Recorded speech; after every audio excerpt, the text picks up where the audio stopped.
My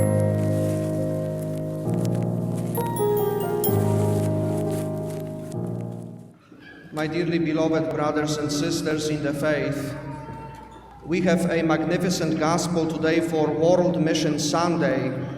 We meet Bartimaeus, a blind man, who is not afraid to speak of Jesus and to proclaim his faith. People tell him to be quiet, but he wasn't. He kept calling out. He wasn't afraid to cry out and to recognize the power of the Lord to heal him. It's like, in today's world, many people tell Christians to be quiet. And unfortunately, many Christians listen and become quiet. This gospel is really teaching us that we must not be quiet. We are sent by Jesus to proclaim his salvific message to the world. And I love the ending to this gospel story, because it's like a code. It says that Bartimaeus received the sight and followed him on the way. The way is the code. The way is the way of a Christian life. And where is Jesus going? He's going from Jericho to Jerusalem. And if you have been to the Holy Land, you know that Jericho is located in the hole, below the sea level. And in order to get to Jerusalem, you have to start climbing, all the way up to Jerusalem, that is located on the hill. Jesus is going to offer his life for the salvation of the world, and Bartimaeus, now being able to see even more about Jesus, is following him on the way.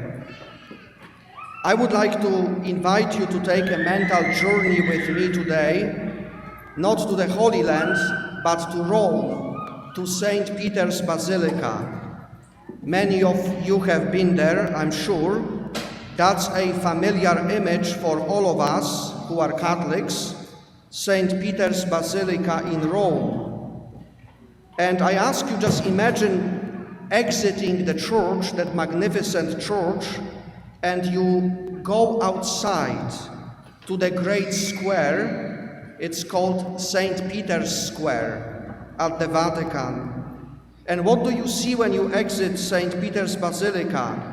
You see the magnificent colonnades that the wonderful Renaissance sculptor and architect Bernini placed around St. Peter's Square.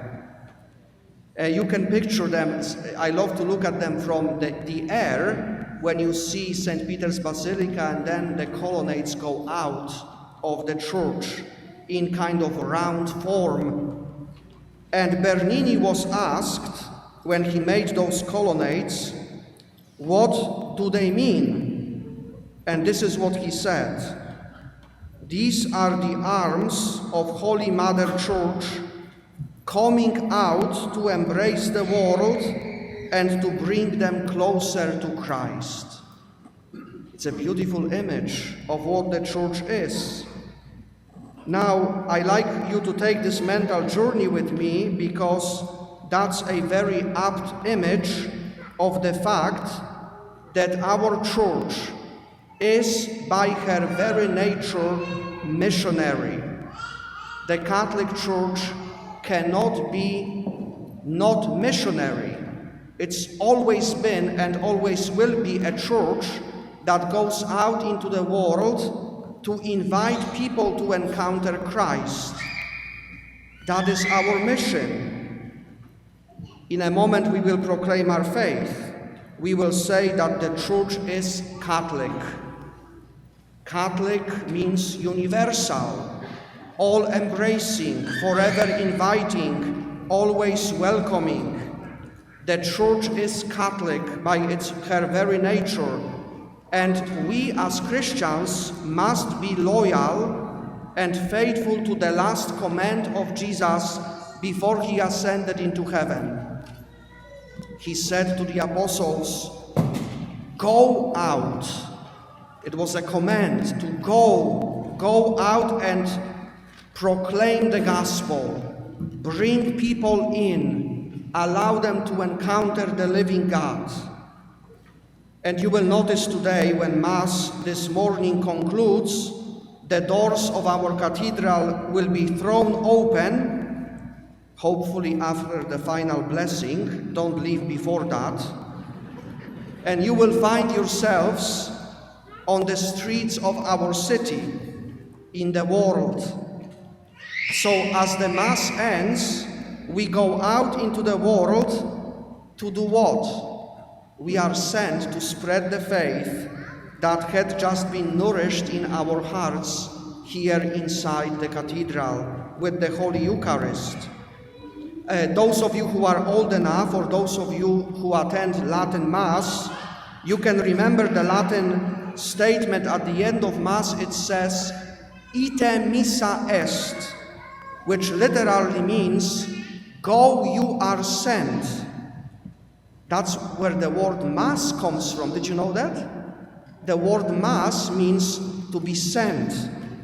Missa, that's where the word missionary comes from.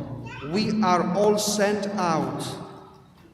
So you see, the Holy Mass is about gathering us together, right? We come together as the Church in order to listen to Jesus, to encounter His presence, to be fed by His body and blood. So it's the gathering, but then there is also sending. Those two aspects are so important. The gathering must be complemented by sending. And the World Mission Sunday reminds you and me every year that you and I are sent out to proclaim the gospel. You would all agree with me that there are multitudes of profound challenges in the life of the Church today. If we started a litany, we would be here perhaps for many hours. And we could speak of the need for vocations to the priesthood and religious life, vocations to a long, life-giving, faithful marriage that have dropped dramatically in recent years. We could speak of pastoral challenge of people leaving the Church. We might comment on advance of the culture of death, the need to promote marriage and family, sound catechesis. We could talk about the problems of our Catholic schools or about financial difficulties. We could go on and on with the litany of woes and challenges in the Church today. And I don't want to dismiss any of them, because we have to think about our challenges. But we must not forget that at the heart of the Church is the mission that Jesus the Lord gives us, to be joyful disciples that He calls us to be, and witnesses of His life in the world. We must not become the people of woes, but the people who are willing to put our lives on the line, like Bartimaeus in the Gospel, and to speak and cry out the message of the Gospel to the world that needs to hear it. I wonder, though, that at the top of those challenges is perhaps the temptation that all of us face today to dilute our Catholic identity, to forget that we are sent by the Lord. You see, as Catholics, I remind you, Catholic means universal. We are not Congregationalists. It is probably the major influence in the United States of America in Christianity. The Puritans were Congregationalists, but we are not. We are Catholic. The essence of the Congregationalist Church is always local. Wherever God's word is proclaimed, God's bread is broken, that's the essence of the Church.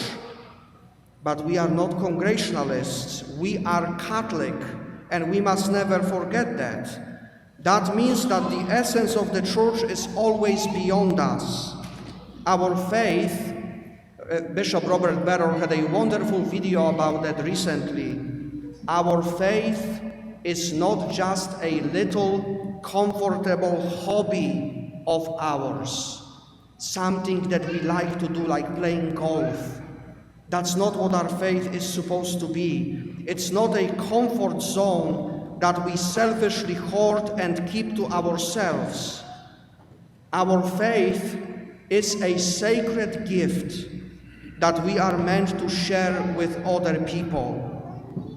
So yes, our faith is intensely personal, but that is just the beginning, because the nature of faith is that it extends, like those arms of the Bernini colonnades, to our friends, to our job, to our school, to our parish, to our diocese, to our bishop, to the Church Universal, and to our Holy Father.